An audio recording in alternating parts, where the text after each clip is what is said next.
Bismillah. Assalamualaikum warahmatullahi wabarakatuh.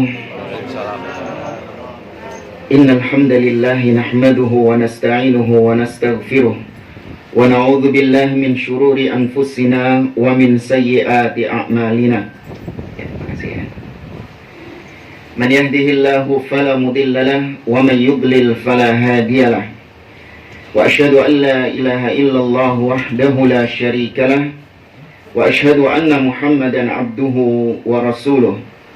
Ya ayyuhalladzina amanu taqullaha haqqa tuqatih wa la tamutunna illa wa antum muslimun. Ya ayyuhan nasu taqu rabbakumul ladzi khalaqakum min nafsin wahidah wa khalaqa minha zawjaha wa batha minhuma rijalan katsiran wa nisaa'a wattaqullaha alladzi tasaaluna bihi wal arham innallaha kana 'alaikum raqiba.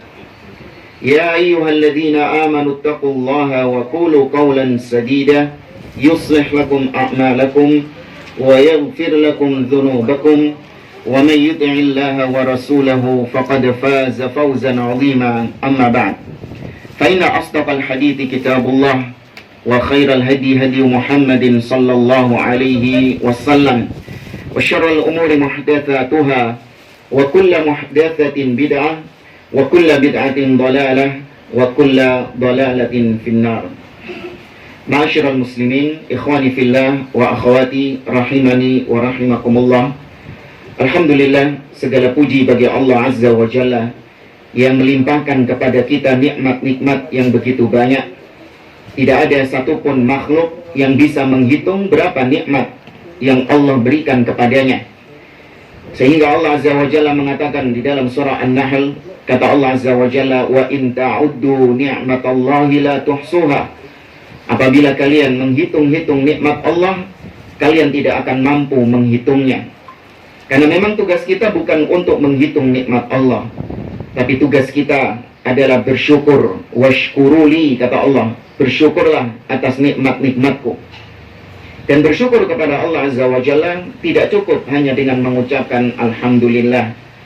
Namun bersyukur kepada Allah itu dilakukan dari 3 sudut. Sudut yang pertama adalah bersyukur dengan hati. Maknanya bersyukur dengan hati adalah dengan kita meyakini nikmat apapun yang kita dapatkan itu hanya datang dari Allah Azza wa Jalla. Hanya Allah yang memberikan nikmat tersebut, bukan dari selain Allah. Bukan karena upaya kita, bukan karena jerih payah kita, bukan karena usaha kita, tidak. Tapi semua nikmat yang ada pada diri kita itu hanya datang dari Allah Subhanahu wa ta'ala. Allah berfirman, "Wa ma bikum min ni'matin faminallah." Dan nikmat-nikmat yang ada pada kalian itu hanya dari Allah Azza wa Jalla. Maka ini keyakinan kita, bersyukur dengan hati. Kemudian bersyukur dengan lisan, yaitu dengan kita memuji Allah Subhanahu wa ta'ala.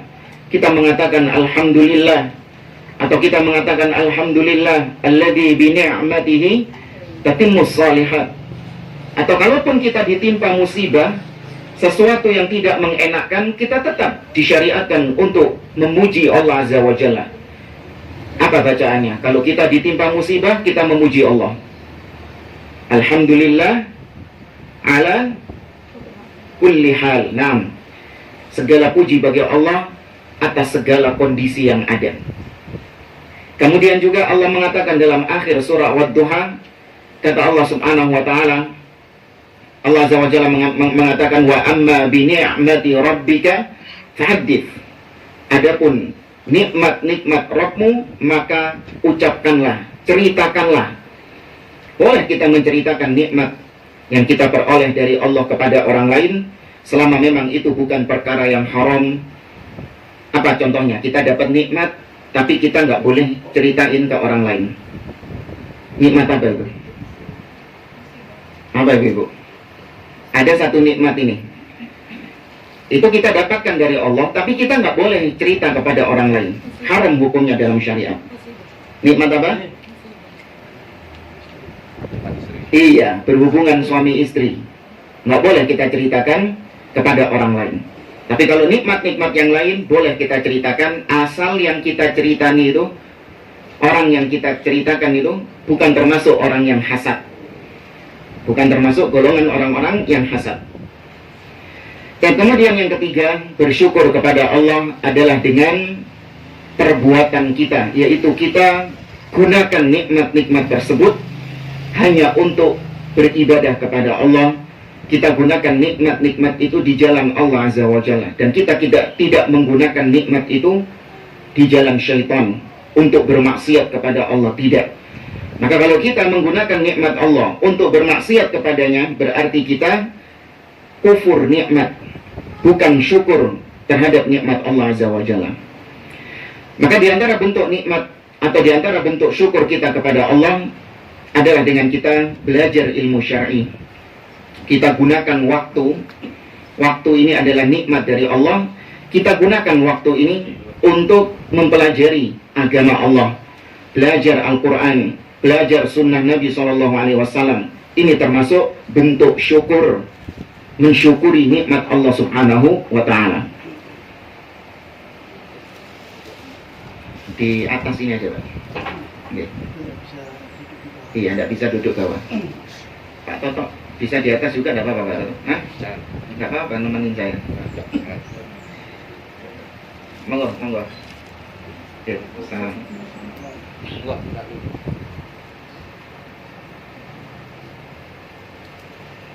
Baik, para jamaah hadirin dan hadirat rahimani wa rahimakumullah. Di pagi hari ini kita berbicara tentang perkara yang paling penting dalam agama kita, sekaligus perkara yang paling dilarang dengan larangan yang keras di dalam agama kita. Kalau kita melihat ayat-ayat Al-Quran, kalau kita membuka Al-Quran, maka kita akan mendapati perintah pertama di dalam Al-Quran adalah perintah untuk mengesahkan Allah dalam ibadah, menjadikan Allah sebagai satu-satunya yang diibadahi. Coba yang punya mushaf dibuka surah Al-Fatihah.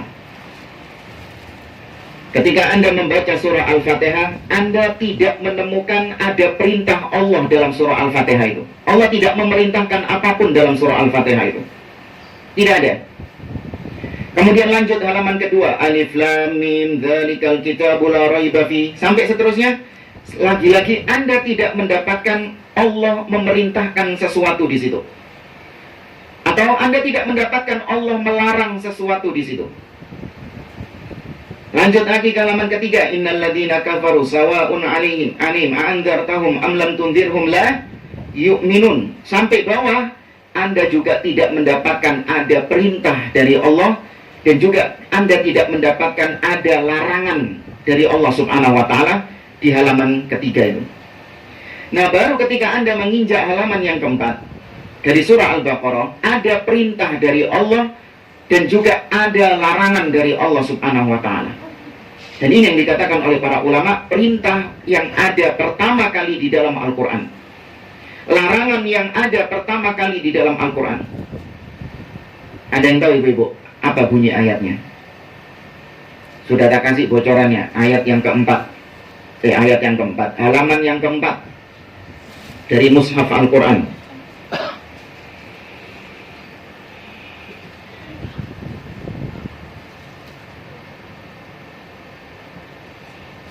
Ketemu ibu-ibu? Nggak bawa mushaf, HP-nya nggak ada mushafnya. HP-nya dipakai, nggak ada ya ibu? Yakin nggak ada yang pegang mushaf? HP-nya apa bunyi ayatnya kira-kira? Bukan.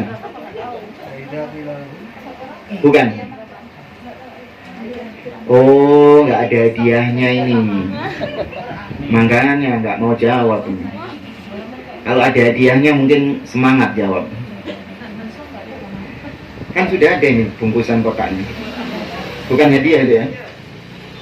Kita perhatikan Allah Subhanahu wa Ta'ala mengatakan di dalam surah Al-Baqarah tadi, Ya ayyuhan nasu u'budu rabbakumul ladzi khalaqakum walladzina min qablikum la'allakum tattaqun. Allah Azza wa Jalla memanggil manusia, ya ayuhan nas, wahai sekalian manusia, u'budu rabbakum. Nah, ini perintah dalam Al-Quran. Sembahlah Rabb kalian, sembahlah pencipta kalian. Allah mengatakan bukan u'budullah, sembahlah Allah, tidak. Tapi Allah menggunakan kata-kata Rabb, menunjukkan untuk manusia agar sadar bahwa dia ini punya pencipta. Dia ada di atas muka bumi ini bukan muncul dengan sendirinya tanpa ada yang menciptakan, tidak. Tapi dia punya pencipta. Nah, pencipta ini sembahan. Berikan ibadahmu, penghambaanmu kepada sang pencipta ini. U'budu rabbakum alladzi khalaqakum, yang telah menciptakan kalian dan juga menciptakan orang-orang sebelum kalian agar kalian bertakwa. Maka ini perintah pertama dalam Al-Quran, yaitu perintah untuk bertauhid kepada Allah. Kemudian beberapa ayat setelahnya, masih di halaman yang keempat, ada larangan pertama di dalam Al-Quran. Tadi perintah pertama, ini larangan pertama di dalam Al-Quran. Sebelumnya belum ada larangan-larangan itu. Tadi surah Al-Fatihah nggak ada larangan. Surah Al-Baqarah ayat halaman pertama nggak ada larangan. Halaman kedua nggak ada larangan. Ya, halaman ketiga nggak ada larangan. Halaman keempat baru ada larangan. Apa larangannya? Lawan daripada tauhid tadi. Apa itu? Asyirk, kesyirikan kepada Allah Azza wa Jalla.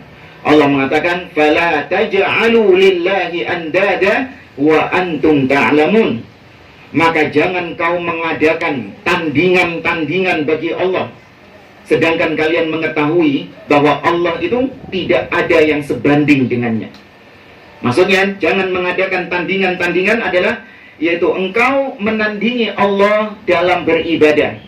Kau berikan ibadahmu sebagian kepada tandingan Allah itu. Jangan, kata Allah. Baik, ini kata para ulama, a'zamul muharramat, perbuatan haram yang paling dilarang dengan tegas di dalam agama kita. Syirik kepada Allah Azza wa Jalla. Dosa besar yang paling besar, kebiadaban yang paling biadab, kekurang ajaran yang paling kurang ajar adalah syirik kepada Allah Azza wa Jalla. Ya. Demikian juga kebalikan dari syirik adalah at-tauhid. Tauhid adalah kewajiban yang paling wajib. Ketaatan yang paling tinggi dari seorang hamba adalah ketika dia bertauhid kepada Allah, menyembah, beribadah hanya kepada Allah Subhanahu wa ta'ala. Maka di pagi hari ini kita akan sedikit berbicara tentang seluk-beluk tauhid atau seluk-beluk kesyirikan. Jemaah dimulakan oleh Allah Subhanahu wa ta'ala, apa itu syirik?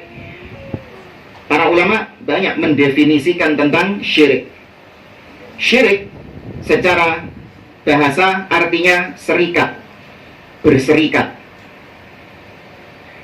Kita kalau di bank-bank syariah itu ada istilah-istilah yang mirip dengan ini. Ini kita bicara segi bahasa dulu ya.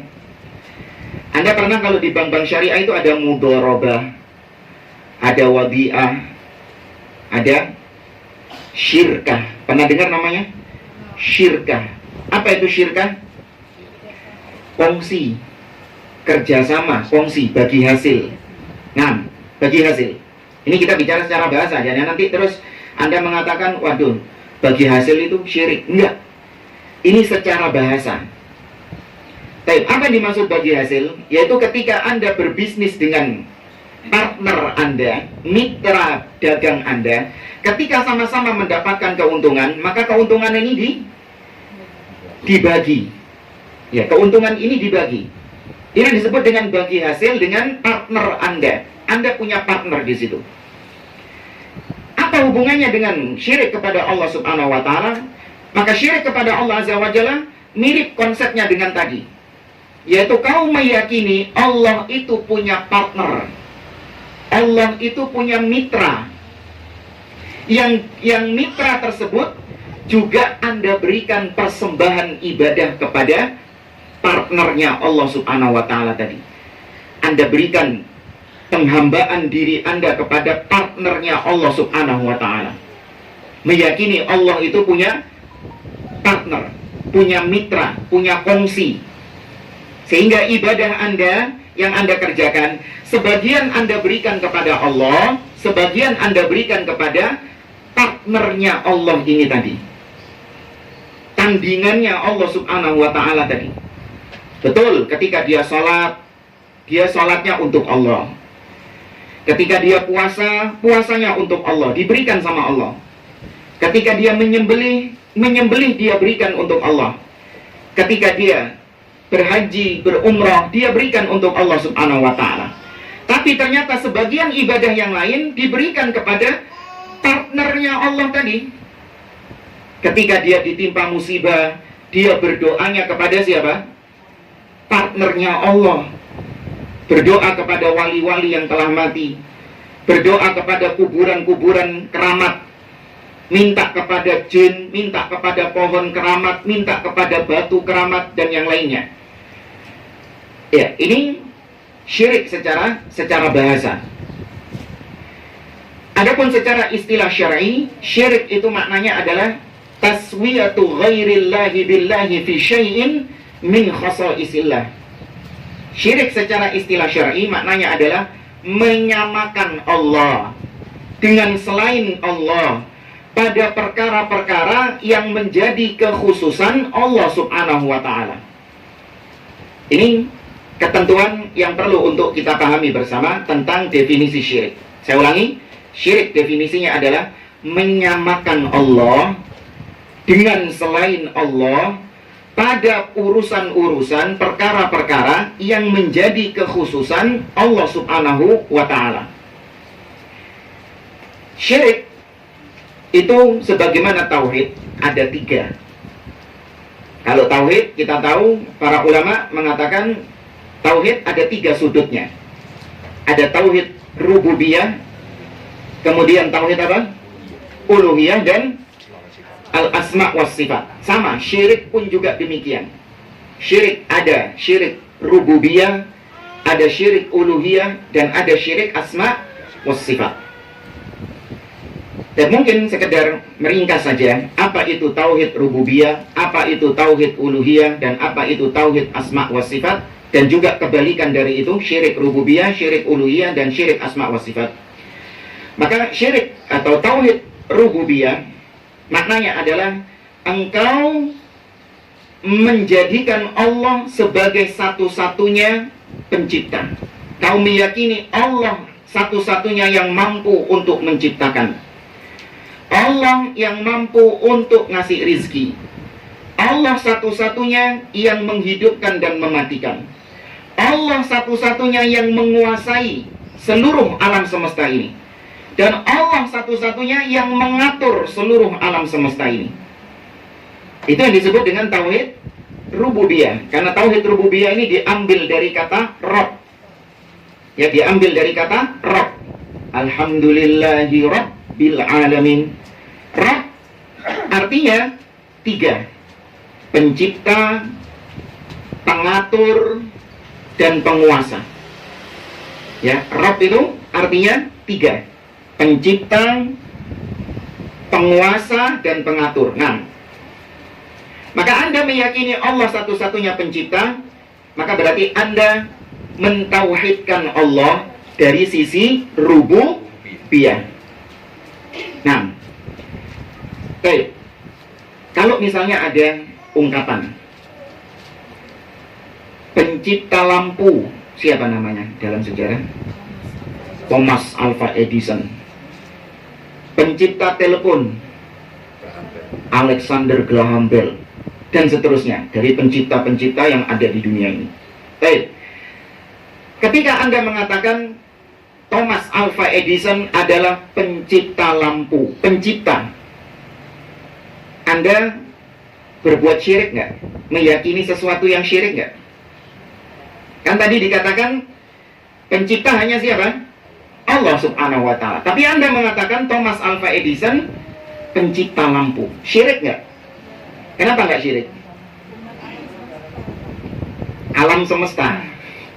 Allah itu berarti khusus alam semesta. Berarti lampu ini di luar alam semesta.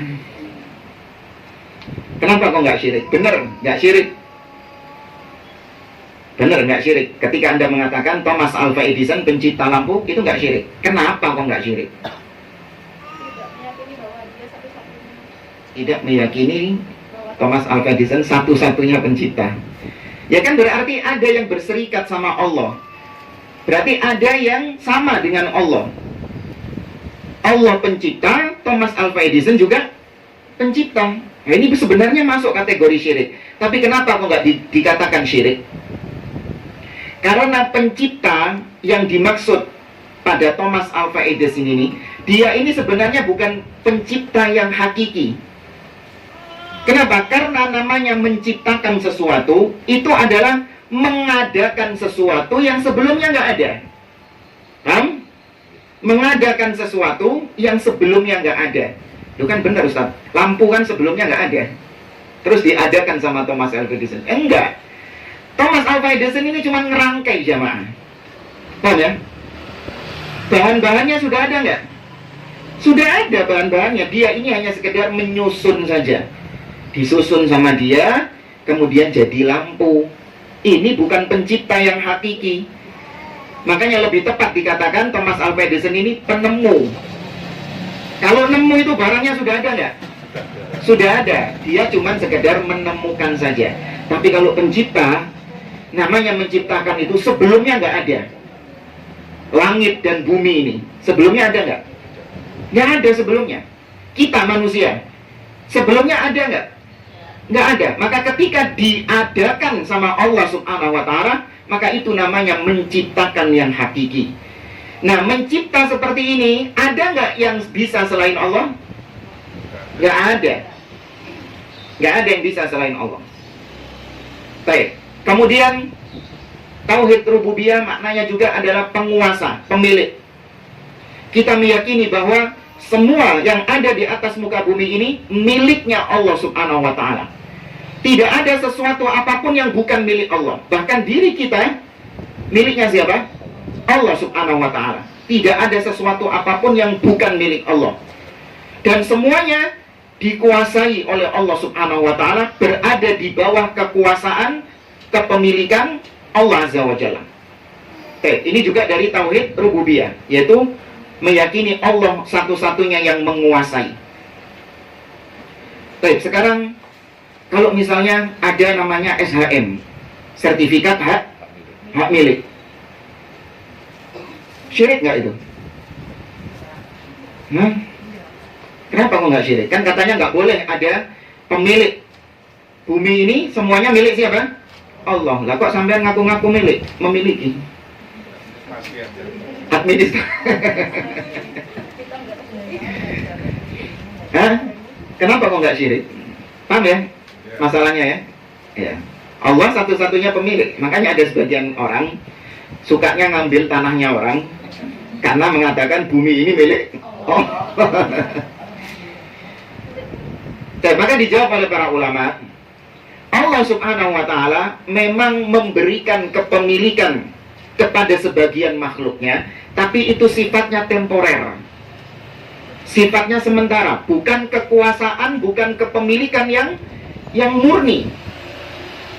Allah mengatakan dalam surah Ali Imran, kata Allah Subhanahu wa Ta'ala, "Qulillahumma malikal mulk tu'til mulka man tasha' wa tanzi'ul mulka mimman tasha' wa tu'izzu man tasha' wa tudhillu man tasha' biyadikal khair innaka ala kulli syai'in qadir."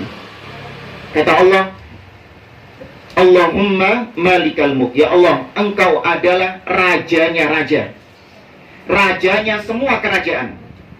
Kau berikan kekuasaan kepada siapapun yang kau kehendaki. Tuh, jadi Allah memberikan kekuasaan kepada siapa yang dia kehendaki. Allah berikan kepemilikan kepada siapapun yang dia kehendaki. Wa tanzi'ul mulka mimman tasha', dan kau cabut kepemilikan itu dari siapapun yang kau kehendaki. Maka kita punya rumah, kita punya tanah, itu memang milik kita, namun kepemilikan kita ini adalah sementara. Kita punya mobil, kita punya motor, kita punya HP, hanya titipan sementara saja, bukan milik kita yang hakiki. Kenapa demikian? Kalau kita meninggal, jadi milik siapa? ahli waris. Iya. Atau misalnya kita punya uang, benar itu milik kita, tapi uangnya ternyata jatuh, dompetnya jatuh. Nah, ini jadi milik siapa? Orang lain yang nemu. Iya, dicopet, jadi milik orang lain. Maka kepemilikan kita itu memang kepemilikan, namun sifatnya temporer. Allah yang pemilik sebenarnya. Buktinya apa? Allah takdirkan dompet kita hilang, bisa nggak kita mencegahnya? Nggak bisa. Ya, dan maka berarti kepemilikan Allah adalah kepemilikan yang hakiki, yang sempurna. Maka kalau ada sebagian di antara kita yang meyakini ada selain Allah yang juga memiliki kepemilikan yang sempurna, seperti keyakinan sebagian orang, pantai selatan, laut selatan itu dikuasai oleh siapa? Nyi Roro Kidul. Ya, dengan kekuasaan yang hakiki katanya. Maka ini syirik kepada Allah Azza wa Jalla.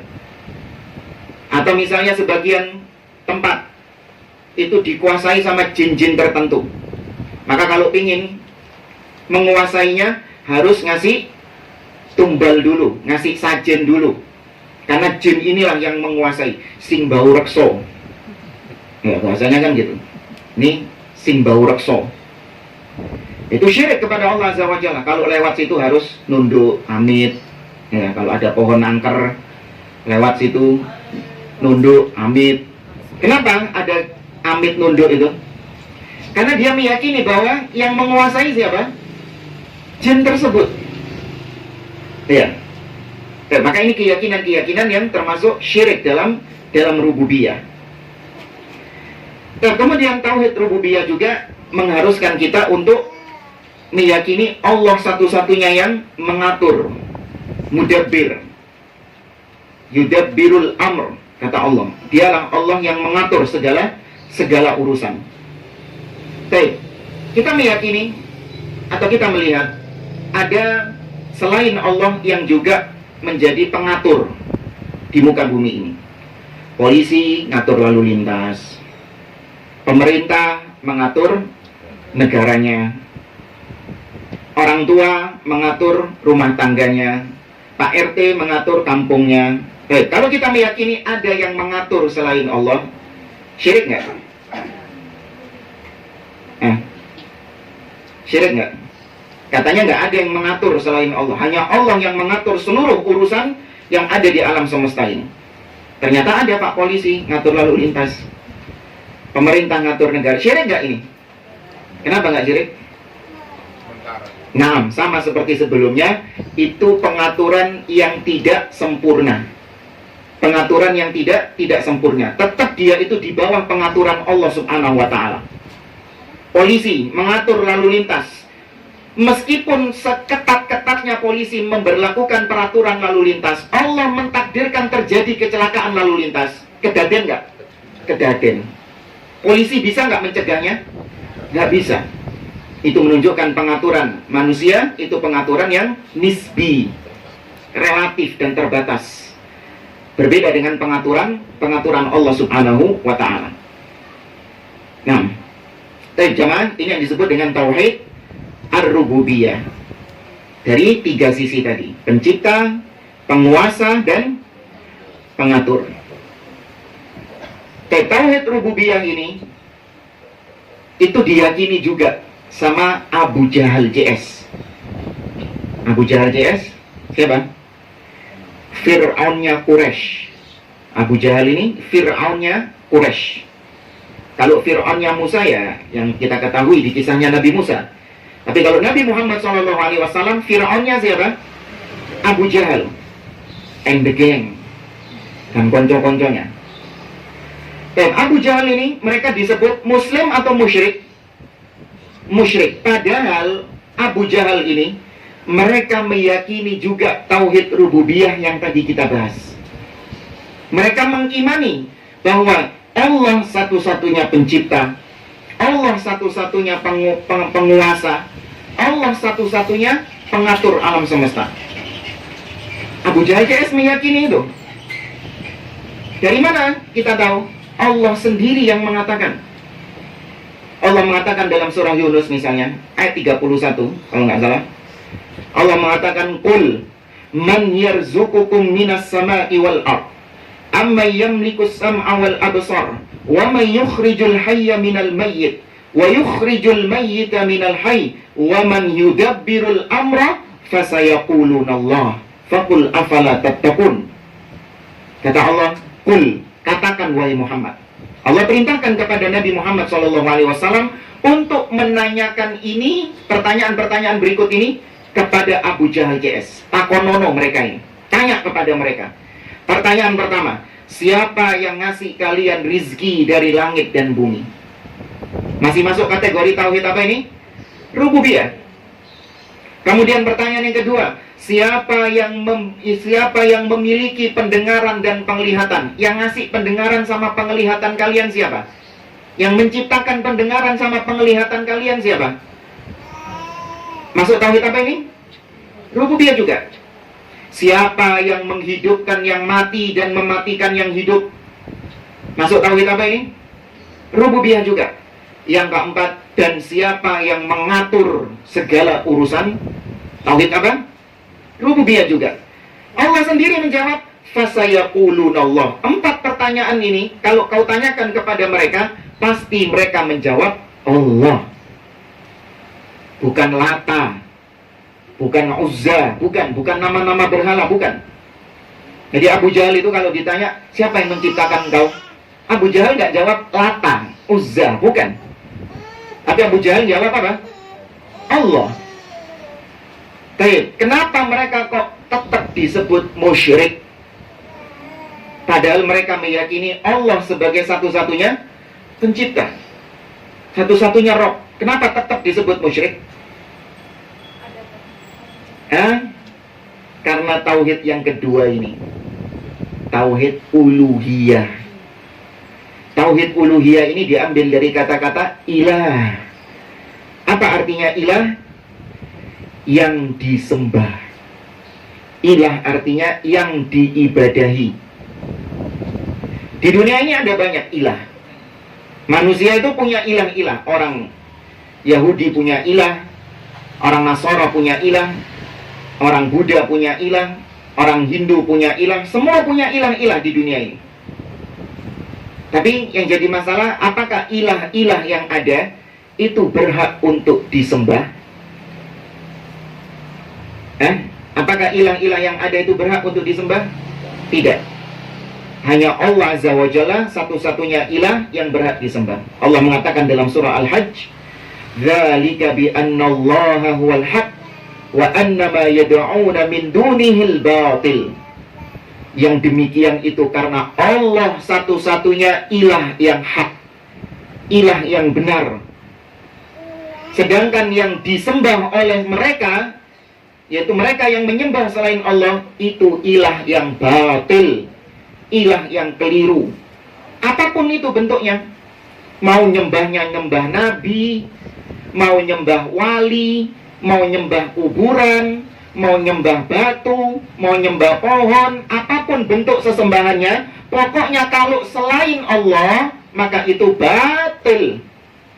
Nabi itu selain Allah atau Allah? Selain Allah. Wali-wali selain Allah atau Allah? Selain Allah subhanahu wa ta'ala.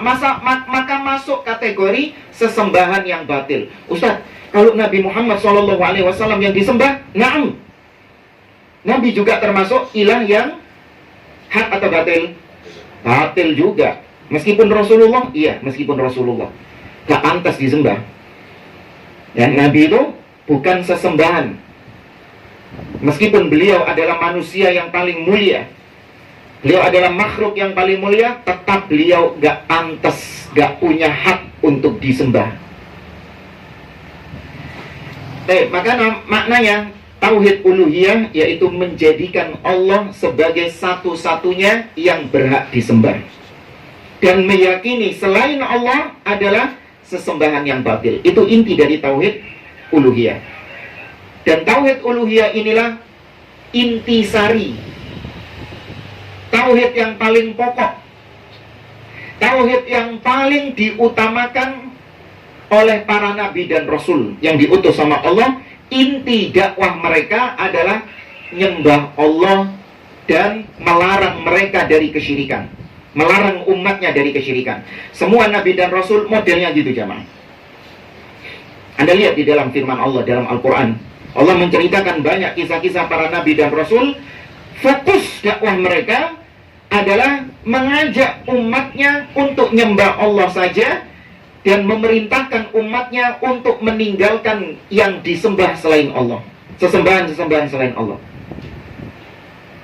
Anda bisa buka dalam surah Al-A'raf misalnya. Allah menceritakan tentang beberapa nabi di situ secara berurutan. Ada Nabi Nuh, kemudian Nabi Hud, kemudian Nabi Saleh, Nabi Lut, Nabi Syuaib. 5 nabi ini Allah kisahkan secara berurutan di surah Al-A'raf, di pertengahan surah Al-A'raf. Allah subhanahu wa ta'ala misalnya mengatakan tentang Nabi Nuh alaihissalam dalam surat Al-A'raf, walaqad arsalna Nuhan ila qaumihi faqala ya qaumi i'budullah ma lakum min ilahin ghairuh. Dan sungguh kami telah mengutus Nuh kepada kaumnya. Maka Nuh mengatakan kepada kaumnya, wahai kaumku, nyembah Allah. Ya qaumi i'budullah, wahai kaumku, sembahlah Allah. Kalian gak punya sesembahan lain selain dia. Nabi siapa ini? Nabi Nuh. Perhatikan ya kata-katanya ya. Perintahnya Nabi Nuh, ucapannya Nabi Nuh ini perhatikan. Perhatikan Nabi setelahnya. Wa ila adin, ini ayat setelahnya ini. Wa ila adin akhahum hudan, dan kepada kaum Ad telah diutus saudara mereka yang bernama Nabi Hud. Apa seruan Nabi Hud kepada kaum Ad? Sama seperti Nabi Nuh. Kalimatnya persis seperti Nabi Nuh. Qala ya qaumi i'budullah ma lakum min ilahin ghairu. Kata Nabi Hud, wahai kaumku, nyembah Allah, beribadahlah kepada Allah. Kalian gak punya sesembahan lain selain dia. Persis gak? Persis. Kemudian Nabi Saleh yang diutus kepada kaum apa Nabi Saleh? Kalau tadi kaum Nabi Hud namanya kaum Ad. Kalau Nabi Saleh kaum apa?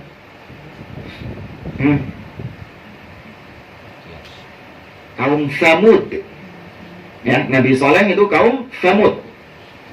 Wa ila Samud akhahum salihan, dan kepada kaum Samud diutus kepada mereka saudara mereka sendiri, yaitu Nabi Saleh. Apa seruan Nabi Saleh kepada kaum Samud? Podo. Sama. Nabi Saleh mengatakan, ya qaumi i'budullah ma lakum min ilahin ghairuh. Wahai kaumku, nyembah Allah. Kalian itu gak punya sesembahan lain selain dia. Dan nabi-nabi lain semuanya sama. Fokus mereka adalah tauhid, mengajak umat manusia untuk beribadah kepada Allah dan melarang mereka dari kesyirikan kepada Allah, penyembahan-penyembahan kepada selain Allah subhanahu wa ta'ala. Maka gak ada para nabi itu fokusnya itu politik, meraih kekuasaan. Itu gak ada. Tidak pernah dikisahkan para nabi itu lebih mengutamakan dakwah politik daripada dakwah tauhid. Itu gak ada. Nah, seperti sebagian dai-dai yang ada sekarang, mereka lebih fokus ngajak umat manusia untuk meraih kekuasaan, melengsarkan penguasa yang ada. Sedangkan ajakan kepada tauhid disingkirkan sama mereka dengan anggapan, sudahlah Ustaz, sekarang ini umat Islam ini sudah nggak perlu lagi diajak untuk bertauhid, diajak untuk meninggalkan syirik, sudah bukan zamannya. Sekarang zamannya ini umat Islam ini diajak untuk meraih kekuasaan, untuk meraih kepemimpinan. Sudah nggak usah bahas-bahas tentang syirik, itu semakin memecah belah umat. Na'udzubillah. Ini kekeliruan. Adapun Ahlus Sunnah wal Jamaah, mereka tetap konsisten sebagaimana para nabi dan rasul. Apapun problematikanya para nabi dan rasul ini, problematikanya beda-beda loh jamaah. Kaum Ad, problematikanya mereka ini adalah kaum yang sombong, merasa bahwa mereka ini adalah orang-orang yang kuat. Kemudian kaum apa misalnya Madian, kaumnya Nabi Syuaib. Mereka adalah kaum yang problemnya suka mengurangi timbangan. Ya, suka mengurangi timbangan, korupsi. Kaumnya Nabi Lut, apa masalahnya? LGBT. Berbagai macam problematika yang berbeda-beda dari umat-umat para nabi, tapi para nabi seragam fokus dakwahnya. Apa? Tauhid. Karena tauhid itu solusi dari semua problematika. Ya, tauhid adalah solusi dari semua problematika. Kalau ingin Allah memberikan kejayaan kepada umat, memberikan kemenangan kepada umat, menjadikan umat itu adalah umat kaum yang makmur, kaum yang diberkahi, maka hendaklah kaum tersebut bertauhid kepada Allah Azza wa Jalla. Nah, ini yang disebut dengan tauhid uluhiyah. Nah, tauhid uluhiyah inilah makna dari kalimat la ilaha illallah. La ilaha illallah itu tauhid rububiyah atau uluhiyah? Uluhiyah. Karena jelas kan ada kata-kata ilah. La ilaha. Allah tidak mengatakan la rabba. Ya, Allah tidak mengatakan la rabba illallah, tapi la ilaha illallah. Tidak ada yang berhak disembah kecuali Allah. Bukan tidak ada Tuhan selain Allah, bukan. Ini terjemahan yang salah, keliru. La ilaha illallah itu jangan diartikan dengan tidak ada Tuhan selain Allah. Karena kalau tidak ada Tuhan selain Allah, itu cocoknya bahasa Arabnya la rabba illallah. Tidak ada Rabb kecuali Allah. Nah, itu baru benar, tidak ada Tuhan kecuali Allah, itu baru benar. Tapi kalau ilah, maknanya apa tadi ilah? Sesembahan yang disembah. Beda ya antara ilah sama Rabb. Paham nggak bedanya? Ya, kalau Rabb itu apa? Pencipta, pengatur, penguasa. Kalau ilah apa? Yang disembah. Al-ma'bud, yang disembah. Nah, maka Allah jadikan satu-satunya yang disembah. Namanya menyembah Allah, itu konsekuensinya Anda harus menyingkirkan semua yang disembah selain Allah. Nggak cukup Anda cuma menyembah Allah, namun Anda harus mengingkari semua yang disembah selain Allah subhanahu wa ta'ala. Nggak cukup, Ustaz, yang penting saya ini kan nyembah Allah, nggak nyembah selain Allah. Cukup? Nggak cukup. Anda harus menganggap, meyakini yang disembah selain Allah itu adalah sesembahan yang batil.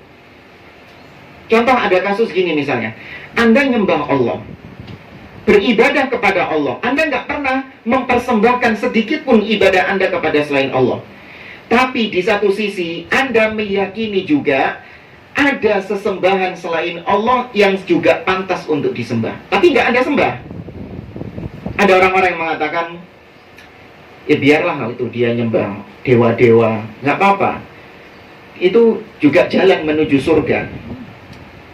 Ya, itu juga jalan menuju surga. Dia tidak mengingkari, menganggap apa yang disembah selain Allah itu sebagai sesembahan yang batil. Dia tidak ada keyakinan itu di dalam dirinya. Meskipun dia nggak ikut nyembah, maka tauhidnya nggak sempurna, jamaah. Karena Allah mengatakan dalam surah Al-Baqarah, wa may yakfur bit-taghut wa yu'min billah faqad istamsaka bil urwatil wuthqa. Barang siapa yang kufur, mengingkari taghut. Siapa taghut? Yang disembah selain Allah. Maka seorang mukmin itu harus terkumpul dua dalam dirinya: mengingkari taghut yang disembah selain Allah, dan beriman hanya kepada Allah, menyembah hanya kepada Allah subhanahu wa ta'ala. Gak cukup cuman menyembah Allah, gak cukup. Harus kufur terhadap apa? Taghut. Harus mengingkari taghut, gak ridho dengan yang disembah selain Allah. Tapi gak ridho itu bukan berarti Anda melakukan kedoliman, enggak. Ya, bukan berarti terus Anda melakukan kedoliman. Ada tetangga nyembah patung berhala, kemudian Anda masuk rumahnya, Anda hancurkan itu patung itu. Boleh? Nggak boleh. Kenapa nggak boleh? Karena Anda nggak punya hak di situ. Ya, tapi kalau menasehati boleh? Boleh menasehati. Bentuk mengingkarinya adalah dengan Anda menasehatkan dan Anda tidak ikut campur dalam beribadahannya, tidak ikut andil dalam beribadahannya. Tapi kalau Anda punya power, maksudnya power di sini memang itu di bawah kekuasaan Anda, maka boleh Anda langsung menghancurkannya. Contoh, naudzubillah, anak Anda tahu-tahu nyembah salib.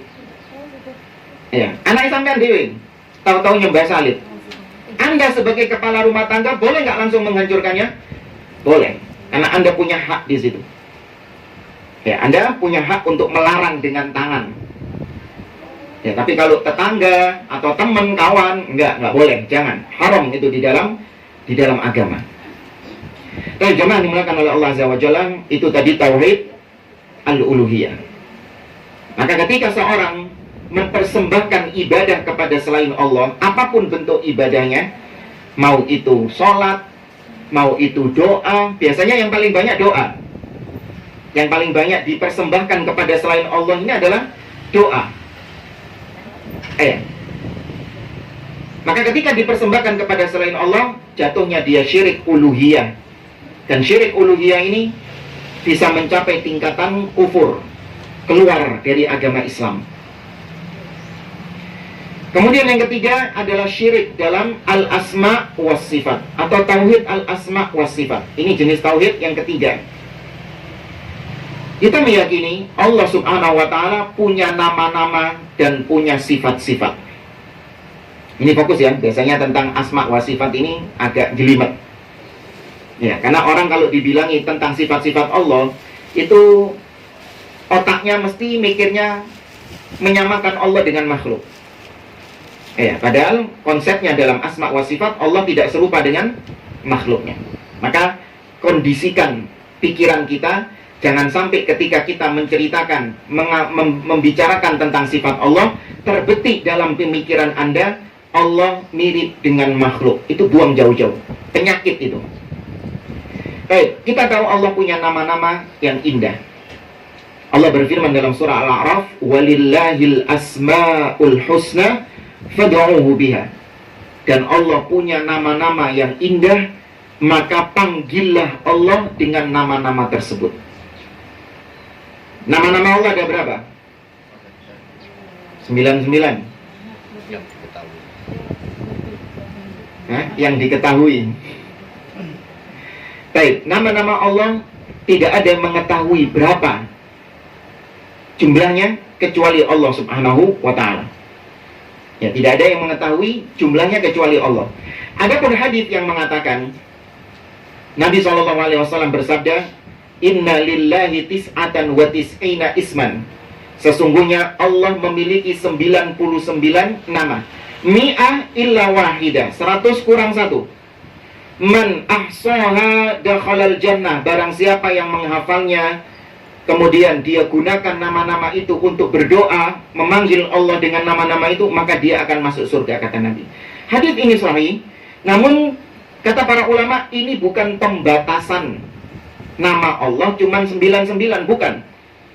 Itu hanya sekedar menjelaskan ada 99 nama Allah yang punya keutamaan, punya fadilah. Apabila dihafalkan, apabila dipraktekkan dalam doa, maka akan mendapatkan surga. Ini hanya sebatas menjelaskan tentang keutamaannya, bukan membatasi nama Allah 99. Contoh misalnya, saya mengatakan, saya punya 200.000. Ya, saya memiliki 200.000. Barang siapa yang bisa menjawab pertanyaan saya, maka dia akan mendapatkan 200.000 ini. Apakah maknanya saya cuma punya uang 200.000 tok? Enggak. Ini misalnya ya, nanti kalau bisa jawab pertanyaan jangan nagih ke saya. Ditagih namanya. Misalnya. Nah, maka nama Allah itu tidak terbatas, hanya Allah yang mengetahui. Di antara dalil yang menunjukkan bahwa nama Allah tidak ada yang mengetahui kecuali Allah, yaitu doanya Nabi SAW. Nabi pernah berdoa dalam hadis yang diriwayatkan oleh Imam An-Nasai. Kata Nabi SAW, "Allahumma inni as'aluka bikulli ismin huwalak." Ya Allah, aku memohon kepadamu dengan perantara semua nama-nama yang kau miliki. Bikulli ismin huwalak, semua nama-nama yang kau miliki. Ya Allah, Nabi mengatakan, Allahumma inni as'aluka bikulli ismin huwalak alladzi sammaita bihi nafsak. Yang mana nama-nama tersebut adalah kau sendiri yang menamai dirimu dengannya. Jadi yang ngasih nama Allah itu siapa? Ya dia sendiri. Bukan makhluk yang ngasih nama kepada Allah, bukan. Tapi memang Allah yang memberikan nama dirinya dengan nama-nama tersebut. Sammaita bihi nafsak aw anzaltahu fi kitabik. Atau nama-namamu ya Allah yang kau turunkan dalam kitabmu. Allah memberikan bocoran nama-namanya lewat Al-Quran yang Allah turunkan. Makanya dalam Al-Quran kita temukan nama-nama Allah. Al-Alim, Al-Khabir, As-Sami', Al-Basir, Al-Ghafur, Ar-Rahim, dan seterusnya. Diturunkan sama Allah sebagian nama-namanya. Aw 'allamtahu ahadan min khalqik. Atau nama-nama tersebut kau ajarkan, kau beritahukan kepada sebagian hambamu. Maksudnya para nabi dan rasul. Allah memberitahukan sebagian namanya kepada para nabi dan rasul. Seperti Nabi SAW diberitahukan tentang nama Allah, apa misalnya? Nama Allah yang ada di dalam hadis tapi nggak ada di dalam Quran. Ada salah satu Asmaul Husna yang adanya cuma di hadis, tapi di Quran nggak ada. Jamil. Jamil ada di dalam Al-Quran? Tidak ada. Nabi mengatakan innallaha jamil yuhibbul jamal. Allah itu maha indah dan cinta dengan keindahan. Jamil termasuk nama Allah subhanahu wa ta'ala. Demikian juga At-Tayyib. At-Tayyib adanya dalam hadis. Nabi SAW mengatakan innallaha tayyib la yaqbalu illa tayyiba. Allah itu maha baik dan tidak menerima amalan kecuali amalan yang baik juga. Baik, lanjut ke doa Nabi. Au ahadan min khalqik au istaghfarta bihi fi ilmil ghaibi indak. Dan aku mohon kepadamu ya Allah dengan nama-namamu yang kau sembunyikan dalam ilmu gaibmu. Berarti nggak dikasih tahu sama Allah. Berarti ada nama-nama Allah yang disembunyikan di situ. Baik. Dan nama-nama Allah itu ada yang boleh digunakan kepada makhluk dan ada yang menjadi kekhususan Allah subhanahu wa ta'ala. Misalnya nama Allah yang boleh digunakan untuk makhluk tapi nggak boleh diyakini persis seperti Allah. Hanya sekedar namanya tok sama, tapi hakikatnya harus diyakini berbeda. Seperti misalnya kalau ada orang pakai nama Muhammad. Ada yang namanya Muhammad di sini? Saya kira ada ya. Ya. Apakah mengharuskan hakikatnya sama seperti Rasulullah? Enggak. Kita lihat ada namanya Muhammad rampok, ada namanya Muhammad maling, bahkan ada yang namanya Muhammad yang kafir juga. Ya, maka namanya sama, tapi hakikatnya belum tentu sama. Maka demikian sebagian nama-nama Allah ada yang digunakan sama makhluk juga, tapi hakikatnya harus diyakini berbeda dengan Allah subhanahu wa ta'ala. Contoh misalnya Nabi Muhammad SAW itu disifati oleh Allah azza wa jalla dengan Rahim, disifati dengan Ra'uf, disifati dengan Aziz. Allah mengatakan dalam surah At-Taubah, di akhir-akhir surat At-Taubah, laqad ja'akum rasulun min anfusikum azizun alaihi ma anittum harisun alaikum bil mu'minina raufun rahim. Ada 3 nama Allah di situ, Aziz, Rauf, dan Rahim. Tapi ini berbicara tentang siapa? Allah atau Rasul? Berbicara tentang Rasul sallallahu alaihi wasallam. Maka boleh Aziz, Rahim, Rauf itu untuk makhluk juga boleh, tapi harus diyakini berbeda dengan Aziz yang ada pada Allah, berbeda dengan Rahim yang ada pada Allah, berbeda dengan Rauf yang ada pada diri Allah subhanahu wa ta'ala. Tapi ada nama-nama Allah yang mutlak sama sekali nggak boleh dipakai sama makhluk dari segala sisi. Seperti apa? Seperti Asmaul Husna, Bang, yang nggak boleh sama sekali dipakai sama makhluk. Dan ini yang lebih banyak. Ya Allah. Allah itu namanya dia bukan? Iya, bahkan itu nama yang paling utama, Allah. Boleh nggak dipakai sama makhluk? Nggak boleh. Ar-Rahman. Ar-Rahman itu juga nggak boleh dipakai sama makhluk. Makanya kalau namanya Abdurrahman, manggilnya yang benar. Jangan Man Rahman gitu. Panggil dengan lengkap. Abdurrahman. Susah ya, Indonesia sukanya manggil Man. Panggilnya Amang gitu.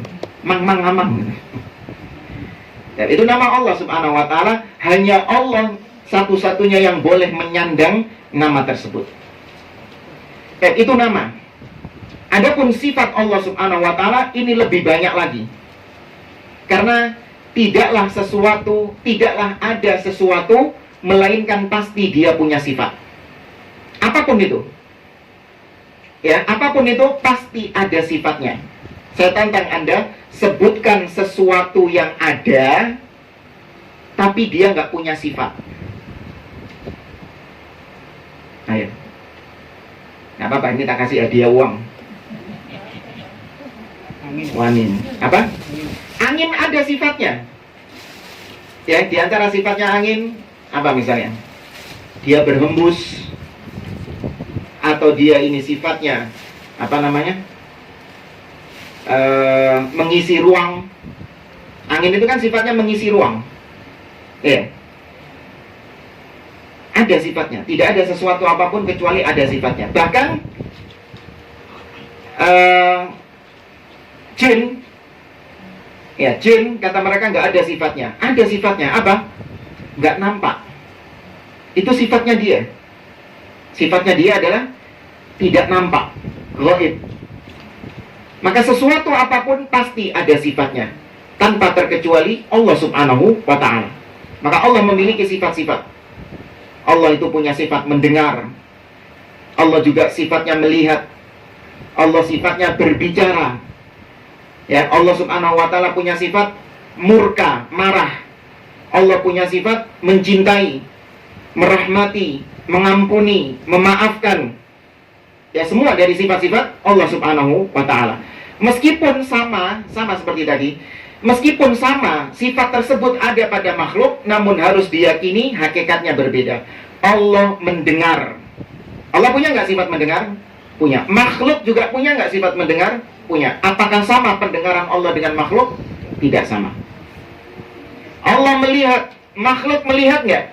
Melihat. Sama nggak melihatnya Allah dengan makhluk?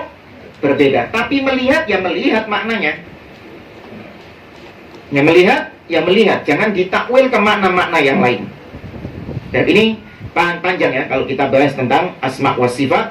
Ini pembahasan yang luar biasa panjangnya karena banyak orang-orang yang tergelincir ya dalam masalah tauhid al-asma wa sifat. Tapi intinya kita wajib untuk mengesahkan Allah. Allah satu-satunya yang memiliki nama-nama yang mulia dan sifat-sifat yang paling mulia. Tidak ada selain Allah yang punya nama-nama seperti itu, dan tidak ada selain Allah yang punya sifat-sifat yang mulia seperti itu. Hanya Allah satu-satunya yang menyandang.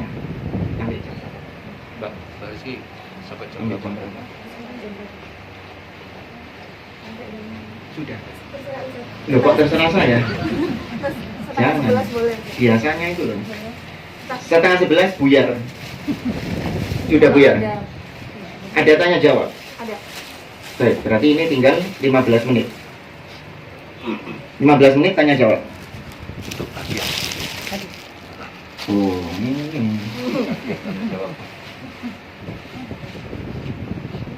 Dari apa yang tadi kita sampaikan, barangkali ada yang ingin ditanyakan, tafadhol. Silakan. Ibu-ibu mungkin ada yang ingin ditanyakan, silakan. Ya, monggo. Bagaimana dengan kisah dari Ibrahim yang dia menghancurkan berhala? Keberanian dan itu dipisahkan. Padahal kita tidak boleh cara ini. Ini revelasi. Nah, ya silakan. Ya, pertanyaan yang bagus. Nabi Ibrahim alaihissalam Allah kisahkan di dalam surah Al-Anbiya bahwa dia menghancurkan berhala-berhala kaumnya. Nabi Ibrahim mengatakan, wa tallahi la akidanna asnamakum ba'da an tuwallu mudbirin. Sungguh aku akan menghancurkan berhala-berhala kalian ketika kalian pergi dari kampung kalian. Faja'alahum judadan illa kabiran lahum la'allahum ilaihi yarji'un. Maka kemudian Nabi Ibrahim menghancurkan berhala-berhala tersebut dan hanya disisakan satu yang besar agar mereka kembalinya kepada yang besar ini. Dan kisahnya insya Allah sudah sering dikisahkan. Inti pertanyaannya adalah bagaimana refleksinya dengan apa yang tadi kita sampaikan, bahwa kita nggak boleh sembarangan menghancurkan berhala-berhala orang kafir yang ada sekarang ini. Maka yang pertama, jawaban kata para ulama adalah para nabi dan rasul memang diberikan perintah secara khusus oleh Allah Subhanahu wa taala, berbeda dengan apa yang diperintahkan Allah kepada hamba-hamba selain nabi dan rasul. Jadi nabi dan rasul itu memang punya hukum yang khusus, yang sebagian umatnya dan para umatnya tidak boleh serta-merta langsung mencontoh perbuatan nabi tersebut. Dan Nabi Ibrahim sendiri diperintahkan oleh Allah Subhanahu wa taala untuk menyembelih putranya. Untuk menyembelih putranya sendiri, Ismail. Inni arafil manam anni adbahu. Fandur madza tara. Wahai anakku, aku melihatmu dalam mimpi sedang menyembelihmu. Bagaimana pendapatmu? Itu perintah Allah bukan? Perintah Allah Subhanahu wa taala. Boleh nggak kita kerjakan? Tapi dikerjakan loh sama Nabi Ibrahim. Belai anak itu. Ya, Pak. Sampai mimpi misalnya, mimpi menyembelih anak sendiri, besok pagi dikerjakan nggak? Kan itu dilakukan. Ini ada hukum-hukum khusus yang berkaitan dengan para nabi dan rasul yang tidak berlaku bagi umatnya. Kemudian yang kedua, itu zamannya Nabi Ibrahim alaihissalam. Kita tahu syariat para nabi itu berbeda antara satu dengan yang lain, meskipun tauhidnya sama. Karena ya Nabi SAW mengatakan, Nahnul anbiya ikhwatun allat. Kami para nabi ini adalah saudara yang beda ibu. Bapak kami satu, ibu kami berbeda. Artinya apa? Akidah kami, keyakinan kami satu, tauhid kami sama, tapi syariat hukumnya berbeda-beda. Halal haramnya, wajib atau enggaknya, itu nabi satu dengan nabi yang lain sama enggak? Berbeda. Maka bisa jadi di zaman Nabi Ibrahim memang dibolehkan untuk langsung menghancurkan berhala-berhala tersebut. Tapi zaman Nabi SAW, Nabi mengatakan, Man ra'a minkum munkara falyughayyirhu biyadihi. Barang siapa yang melihat kemungkaran, syirik termasuk kemungkaran bukan? Masuk kemungkaran. Maka hendaklah dia merubah dengan tangannya. Awalnya memang harus dirubah dengan tangannya. Fa illam yastati' fa bilisani. Tapi kalau nggak mampu dengan tangan, karena memang itu bukan wewenang Anda, maka dengan lisan. Contoh juga misalnya, tapi kita lanjutkan dulu. Fa illam yastati' fa biqalbi. Kalau nggak mampu dengan lisan, maka diingkari dengan hati. Hal yang sama juga berlaku misalnya dalam Al-Quran. Allah memerintahkan kita untuk memotong tangan pencuri, ya kan?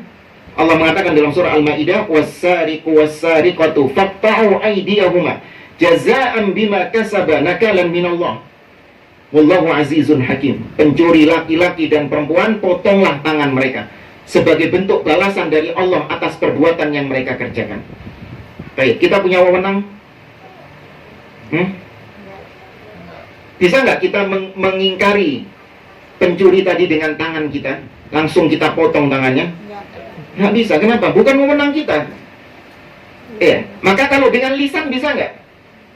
Mungkin dengan lisan bisa. Pencurinya dinasehati untuk tidak melakukan perbuatan yang semisal. Kalaupun nggak bisa dengan lisan, maka diingkari dengan hati, yaitu berlepas diri. Nggak mau ikut andil dalam perbuatannya pencuri tersebut. Dan Anda mengingkari, membenci perbuatannya tadi. Itu syariat Nabi Muhammad SAW. Itu Pak, mungkin Pak. Wallahu a'lam. Ini ada pertanyaan kertas. bagaimana nasib anak autis apabila di akhirat. Anak saya autis sejak lahir. Ya, kata para ulama, anak-anak yang memang memiliki kebutuhan khusus atau orang-orang yang memang memiliki kebutuhan khusus, terutama yang berkaitan dengan al-akal, maka di akhirat, kata Nabi SAW, yumtahan. Orang-orang seperti ini di akhirat akan diuji. Sama hukumnya dengan orang yang hidup di tengah hutan, tidak tersentuh dakwah sama sekali. Paham ya? Tidak tersentuh dakwah sama sekali. Maka orang seperti itu nanti ketika meninggal dia akan diuji di akhirat. Apa ujiannya? Yu'mar bidukhulin nar. Dia akan diperintahkan untuk masuk ke dalam api. Kalau dia mentaati perintah Allah untuk masuk ke dalam api, maka dia akan dimasukkan ke dalam surga. Tapi kalau ternyata dia menolak Allah, perintah Allah masuk ke dalam api, maka dia dijebloskan ke dalam api beneran. Ya, maka orang-orang seperti ini itu akan diuji oleh Allah Azza wa Jalla di akhirat kelak. Wallahu a'lam. Anak yang belum baligh dan belum tercatat dosa, namun apabila anak tersebut beramal soleh, bagaimana dalam pencatatan pahalanya? Anak yang belum baligh ketika melakukan amal soleh, maka tetap dia akan dicatat pahalanya. Seperti misalnya anak umur sekian tahun, dia sudah melaksanakan ibadah haji, tapi yang penting sudah berumur tamyiz ya. Artinya dia sudah keluar akalnya, bukan terus anak yang masih dalam buayan ibunya, enggak.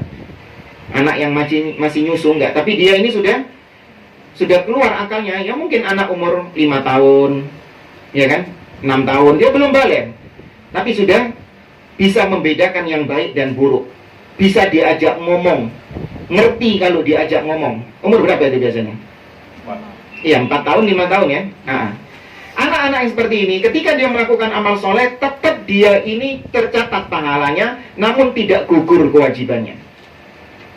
Maksudnya gugur kewajiban apa? Dia sudah haji misalnya, dijak sama bapaknya. Umur 6 tahun, diajak sama bapaknya haji. Ikut haji dia. Tawaf, sa'i, wukuf, mabit, ikut dia.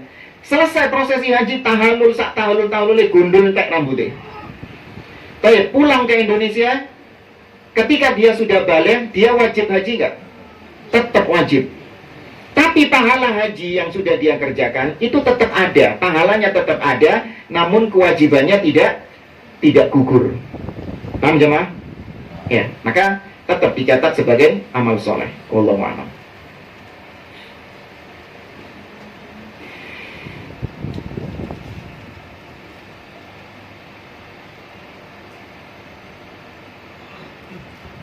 Saya mau tanya, teman saya itu sholatnya istiqomah, sholat jamaah di masjid, dan dia rajin bersedekah.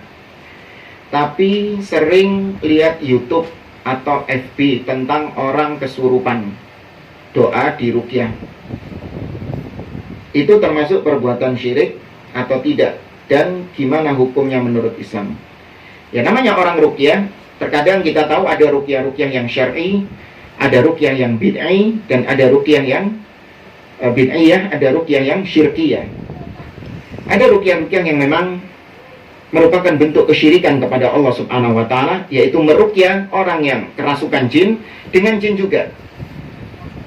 Jadi dia melakukan ta'awun, kerjasama dengan jin lain untuk mengusir jin yang ada di dalam tubuh orang yang kesurupan itu. Ya mungkin jinnya yang diajak kerjasama ini adalah jin yang memang pangkatnya lebih tinggi. Ya, sedangkan yang masuk ke tubuh pasiennya ini jin kerucu-kerucu, jin-jin yang ya cek-cek gitu. Maka melihat yang pangkatnya lebih tinggi ini, diusir jinnya. Benar, jinnya benar-benar keluar, orangnya waras, sembuh, tidak lagi kesurupan. Apakah pengobatan seperti ini syar'i? Tidak. Karena nggak boleh mengobati sesuatu dengan hal yang haram, itu nggak boleh. Meskipun benar-benar sembuh, tetap itu hal yang dilarang. Jangan mengatakan, Ustaz, nggak ada pengobatan lain. Nggak, mending Anda bersabar dengan sakit Anda, dengan kondisi Anda, daripada Anda harus menempuh jalan yang syirik kepada Allah Azza wa Jalla. Nah, maka kalau ditanyakan di sini temannya dia, maka temannya dia itu nggak masuk syirik, tapi dikhawatirkan dia akan terpengaruh dengan kesyirikan tadi.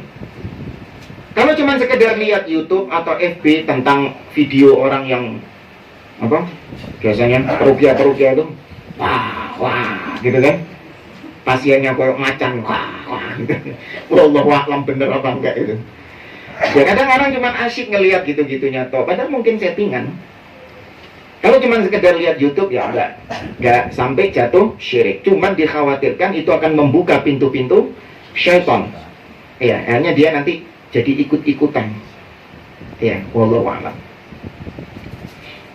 Ada lagi yang lain? Ini buat hadiah apa?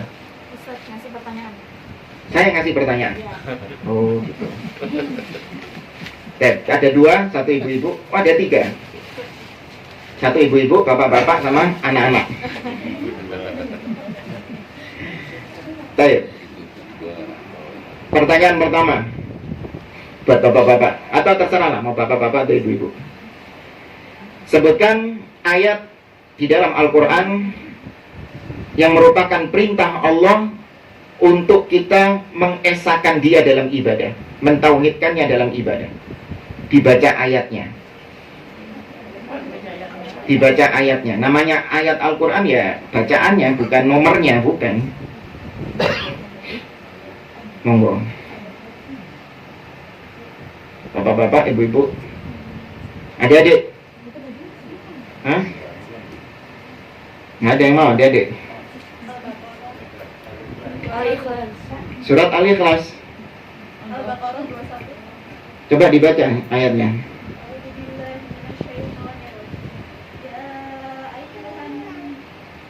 Ya, benar.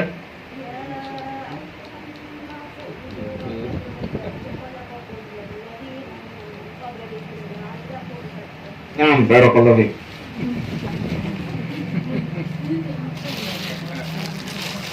Pertanyaan kedua. Sebutkan 3 pembagian tauhid. Pelan-pelan, jangan rebutan. Waduh, tahu semua dah sih terus. Yang jawab gerudukan. Assalamualaikum warahmatullahi wabarakatuh. Waalaikumsalam Tuhan. Yang pertama rububiyah, Hmm. kedua uluhiyah, dan yang ketiga asma wa sifat. Nah. Hmm. Yang bapak-bapaknya ini. Tidak ya bapak-bapaknya sekarang ya. Ibu-ibunya sudah.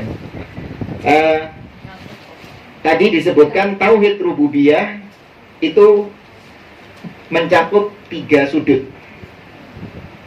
Rububiyah itu ada 3 sudutnya. Apa saja artinya tauhid rububiyah itu? Allah satu-satunya apa? Allah satu-satunya apa? Dan Allah satu-satunya apa? Menguasai, memiliki, mengatur. Ya, monggo Pak. Apa? Satu-satu Pak. Menguasai, Menguasai, memiliki, memiliki sama dengan menguasai.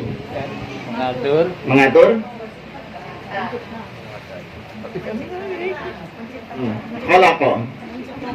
Khalaqa, menciptakan. Naam, menciptakan. Ya, monggo.